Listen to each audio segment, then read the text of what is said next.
This is what happens when power gets abused and cameras keep rolling, starting with Officer Holtzclaw, who crossed every line and paid the price for it. Count 35. Defendant procuring lewd exhibition. Defendant is not guilty of the crime of procuring lewd exhibition. Count 36. Procuring lewd exhibition. Defendant is not guilty of the crime of procuring lewd exhibition. Daniel Ken Holtzclaw was born on December 10, 1986, in Guam and raised in Oklahoma. After a standout high school football career, he played linebacker at Eastern Michigan University before joining the Oklahoma City Police Department in 2010. At first glance, he appeared to be a hard-working, community-focused officer with a clear sense of mission. In 2011, throughout Daniel's enrollment, he was given 19 warnings for the use of excess force. This resulted in Daniel being relocated into the gang division unit, where he dealt with hardened criminals on a daily basis. However, between December 2013 and June 2014, Holtzclaw used his badge to prey on vulnerable black women, primarily those with criminal records, histories of drug use, or work. This demographic was intentionally targeted because he assumed they wouldn't report him, and even if they did, they wouldn't be believed. Complaints eventually surfaced of repeated misconduct, a 24-year-old woman assaulted in a hospital while handcuffed, a young teenager sexually assaulted in front of her home, and a 57-year-old grandmother forced into a field. Holtzclaw even ran database checks on the women to leverage outstanding warrants as coercion. Jardarion Hill was pulled over by the OC. On June 18, 2014, everything changed. Janie Ligins, a 57-year-old grandmother and daycare worker with no criminal record, came forward with a chilling account. She'd been stopped late at night by Officer Daniel Holtzclaw, who wasn't on duty, wasn't dispatched, and never reported the stop. He ran her name through the system without consent, then ordered her out of her car. Alone, terrified and trapped, she was forced into performing oral at the side of the road under threat of violence. And give all the praise to God. I just thank God that I could stand here today and talk and say this. I was violated in June by a police officer. He stopped me on 50th and Lincoln for no reason whatsoever, pulled me over, and fondled me and did certain things to me. I was out there alone and helpless, didn't know what to do. And in my mind, all I could think that he was going to shoot me. He was going to kill me. He did things to me that I didn't think a police officer would do. He made me perform oral sodomy sex on him. I didn't know what to do. I was so afraid. I was afraid for my life. I kept begging him, "Sir, please don't make me do this. Don't make me do this, sir. Please. You're going to shoot me." He said, "I'm not going to shoot you." I said, "Yeah, you're going to shoot me."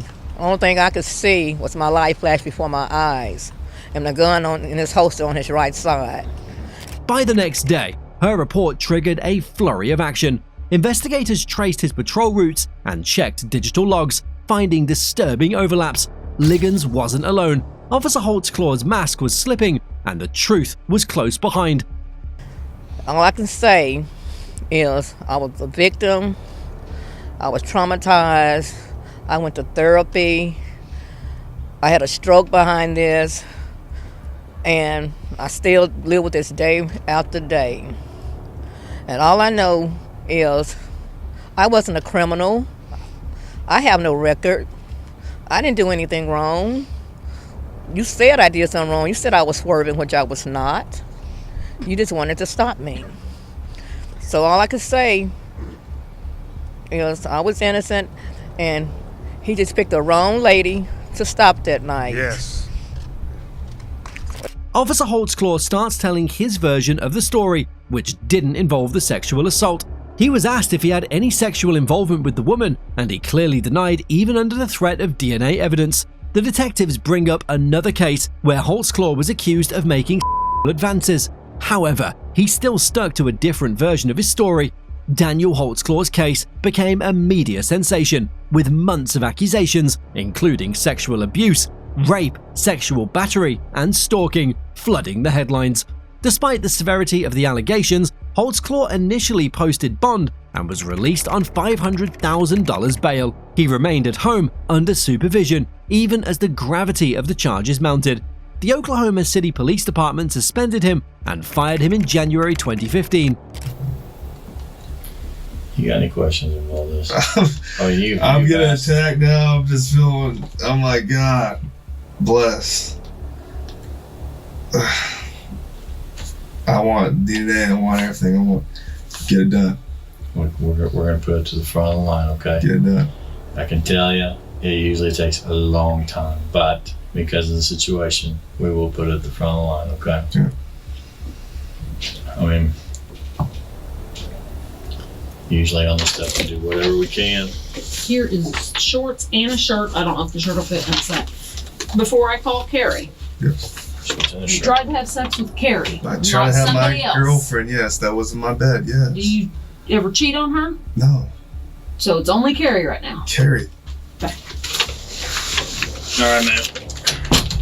Pants in this bag and just put the. I think you're gonna need to, unless you want to keep the shirt on. I don't know. I don't know if this shirt's gonna be big enough for you. You're a big old boy. I was gonna get a tie back, so I don't know where these come from.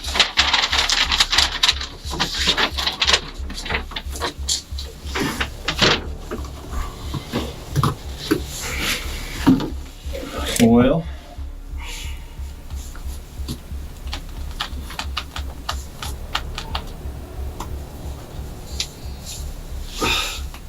can you think of anything? Will it be okay if I tell my family about this? And No, you that's tell fine, me. okay. It's your life, man. Like, we usually have to spend as much time anytime there's an allegation, okay? Trying to clear up the matter, one way or the I other. just Okay. don't want my girlfriend to be involved, you know, that's something. I try to have sex with my girlfriend. As bad as that sounded, as bad that sounds when she's asleep, yeah. No, you're fine. Hey, I try to crawl up to my wife all the time. Hey, she shoots me down. Like, she's probably, just imagine her just being all nervous and whatnot, you know, just.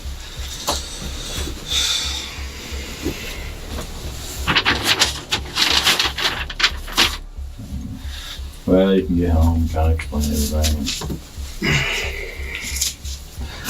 So what goes on from now? There she is. Jesus. Well, you're headed home, obviously, because you need some pants. Why don't you go ahead and get dressed then?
Want me to stay here? Yeah, stay there. Hey, we're really done with you. Okay. Just hang on. Can I message her and say I'll because she's probably blowing on my phone. Go Just ahead. like, hey, I'll You're fine. talk to you. You're fine.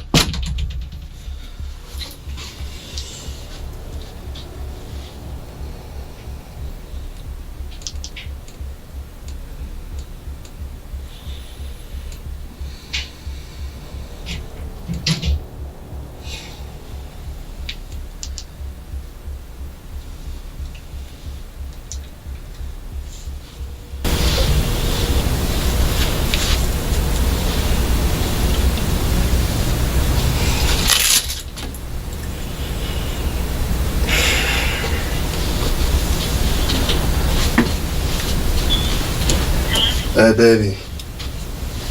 Babe. I need to tell you what's going on. It's crazy. I said, I'm basically on my way home, and I'd like to talk to you. What's going on? It's crazy. Yeah, they gotta give me a ride, so I don't know, probably like 10, 15 minutes. Till I get around there. I don't know, 15, 20, 30 minutes around there.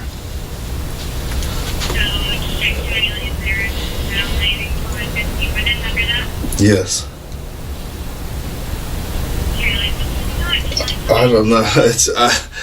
I gotta tell you, it's crazy. It's nuts.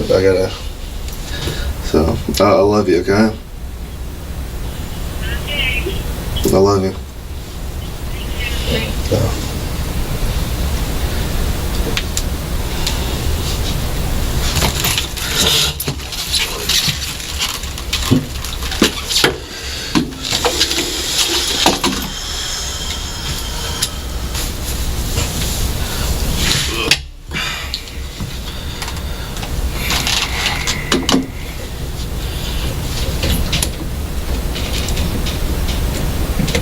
It turns out his accusers were all black women who had drug issues. Upon interrogation, some of his accusers claimed they'd never met him. One claimed her attacker was black. Opened in November 2015, the month-long trial involved 13 accusers ranging from 17 to 57 years old. The prosecution showed Holtzclaw's systematic pattern, isolating, then assaulting women who he'd believed had low socioeconomic leverage. One victim testified, "I felt like all the police will work together." Up that night. Yes. Okay. I just want to say, on the night that I was stopped, I didn't expect for none of that to happen. And when he approached the car, I mean, I didn't know what was gonna happen next, cause me and some others was just sitting in the car, and they just came and approached the car, and it went from there. And once he did the arrest, I was took into a hospital on the whole opposite side of town, which I didn't think nothing of it at the time. And once I got there, they took off my clothes and handcuffed me to the bed and took me to a room, and no nurses, nobody came to check on me. And shortly he just started to manipulate me. And Take your time.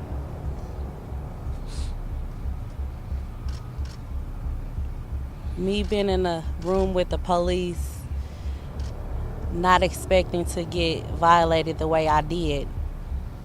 During cross-examination, his defense emphasized the women's criminal histories, drug use, and delayed reporting, playing into rape myths about credibility. Despite that, consistent testimonies, GPS evidence, and a DNA match on Holtzclaw's uniform convinced the jury.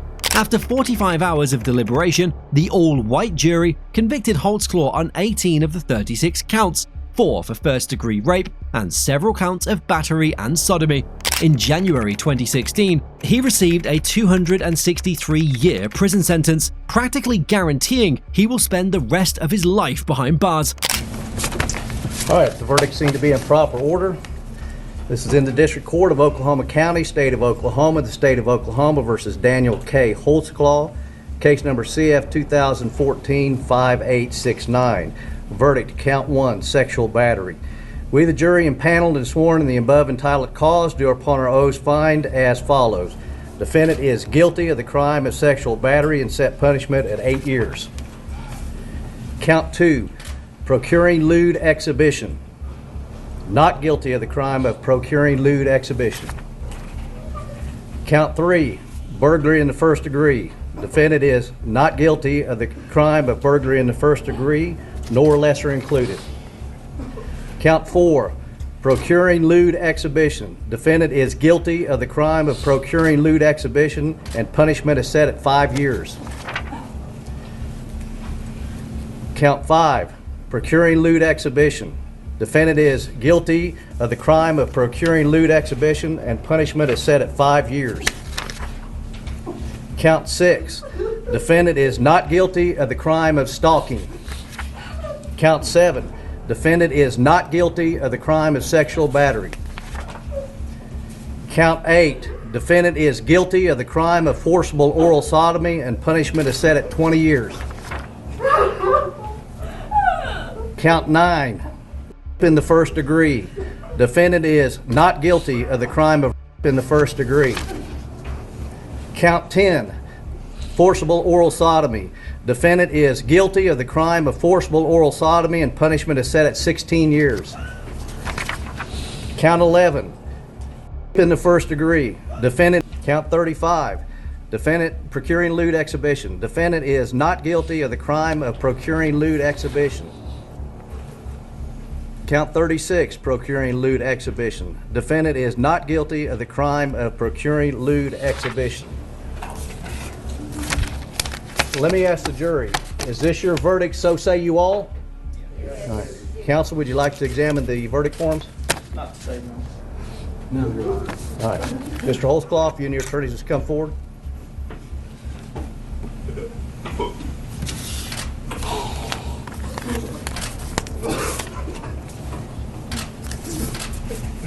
In 2023, Oklahoma City reached settlements with several victims, totaling approximately $129,500, with payments of $18,500 each to 7 victims. However, other lawsuits were dismissed or remain unresolved. While this was shocking, our next corrupt cop will leave you dumbfounded. On the morning of April 4, 2015, in North Charleston, South Carolina, Officer Michael Slager pulled over a black Mercedes-Benz with a broken taillight. Inside the car was 50-year-old Walter Scott, a forklift operator, a father of 4, and a man who had just been trying to get his life back on track. It should have been a routine stop, but within minutes, Scott was running, and moments later, he was dead.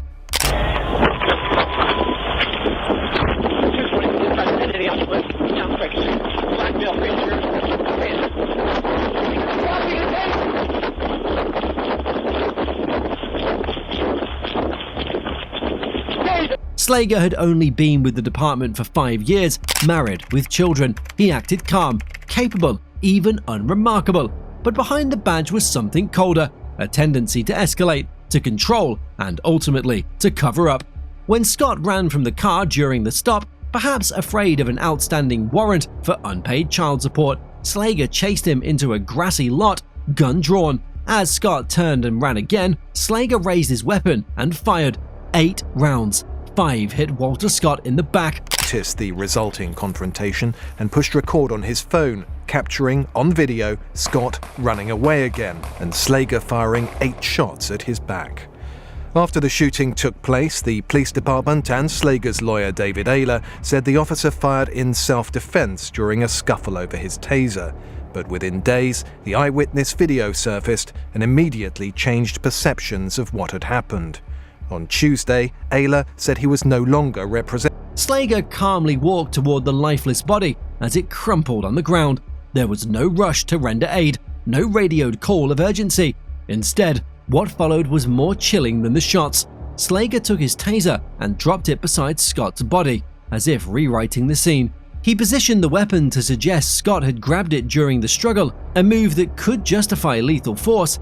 But what Slager didn't know was that someone had been watching. Faden Satana, a bystander on his way to work, had stopped to record the incident on his phone. His camera recorded everything that mattered: Scott fleeing, unarmed, and the shots that followed. When Santana realized what he'd caught on camera, he hesitated, afraid, conflicted.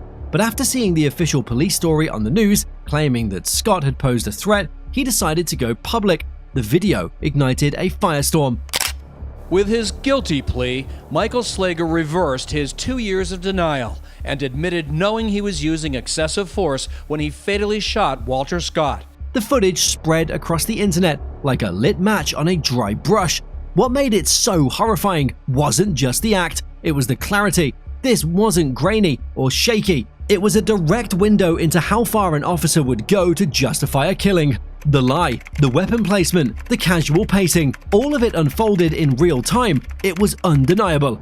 Within days, Slager was arrested and charged with murder. The North Charleston Police Department quickly terminated his employment. The mayor promised reforms. However, the case didn't end with an arrest. It evolved into a lengthy and painful trial. Slager claimed self-defense, that Scott had grabbed his taser. But in a hushed federal courtroom, Judge David Norton asked him, "Do you understand why you're here today, sir?" Slager, "I'm here to change my plea to guilty."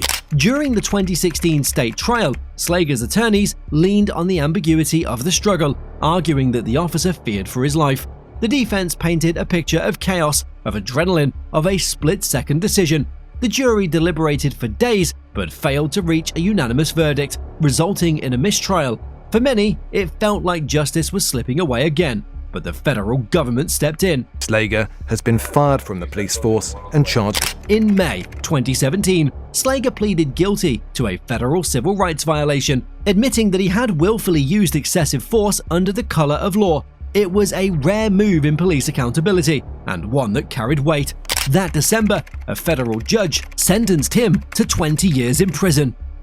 Another officer who faced a similar fate was Officer Michael Amiott, who joined the Euclid Police Department in Ohio after previously serving in Mentor, where he resigned in 2014 amid a traffic stop misconduct incident. Officer Michael Amiott was hired in Euclid later that year, despite a departmental warning flag, and over the next 3 years, multiple citizens' complaints and internal reprimands mounted, including allegations of pistol whipping a driver, mishandling evidence, losing his temper in front of a superior, and involvement in 2 separate vehicle collisions while on duty. I was fully convinced that there was some kind of illegal activity going on besides just driving. Amiott's record was far from clean, but it wasn't until August 12, 2017, when a cell phone video went viral, that his misconduct exploded into public view. During a routine traffic stop, he repeatedly punched and kicked Richard Hubbard III, an unarmed black man who was under arrest on charges related to driving and under suspension and resisting arrest. The video showed Amiott striking Hubbard more than a dozen times while he was already subdued on the ground. All started in August of 2017 during a violent traffic stop when Amiott pulled over then 25-year-old Richard Hubbard and accused him of resisting arrest. The video here that you see later went viral, shows him repeatedly punching and kicking Hubbard. He was fired from the department in 2017, then reinstated in 2018 and assigned to the warrant unit. In July of 2022, Amiott was found guilty of assault and interfering with civil rights. Months later, he was sentenced to 90 days in jail. Then that sentence was suspended. In March of 2023, a judge placed Amiott on 1 year of non-reporting community control. Police outrage followed immediately. Euclid's mayor imposed a 45-day suspension and fired Amiott. The criminal case followed soon after. In August 2019, Amiott was arrested on misdemeanor charges, 1 count of assault and 1 count of interfering with civil rights. Hubbard's charges were dropped, and it was confirmed that he was unarmed and had not resisted. I was fully convinced that there was some kind of illegal activity going on besides just driving under suspension. When Mr. Hubbard started using, again, racial slurs, not being polite and things like that, that's an indicator to me that he's agitated. Amiott was initially suspended for 45 days and later fired, but a year later, he returned to duty. It wasn't until August 2019 that he was finally arrested. The trial faced delays, and 2 years passed, largely due to the COVID-19 pandemic. When it finally came, Mr. Hubbard stood before the court and spoke from the heart, laying bare the pain he'd carried. You know, I appreciate the jury and the court for making the right decision. You know, what Amiott did to me was wrong. He should receive the maximum sentences today. You know, I'm still going through like the suffering with the anxiety, you know, driving, just the temperament, the trauma and everything, just a cause for this case. I'm ready to get it over actually, but just coming back in here just like bring up everything, you know, and just the CMO there, you know, see all that just coming back in this court, just like it just brings up everything, like we live in the moment. So, you know, I hope he gets the maximum sentences today, bro. Officer Amiott, on the other hand, didn't seem sorry for what he did.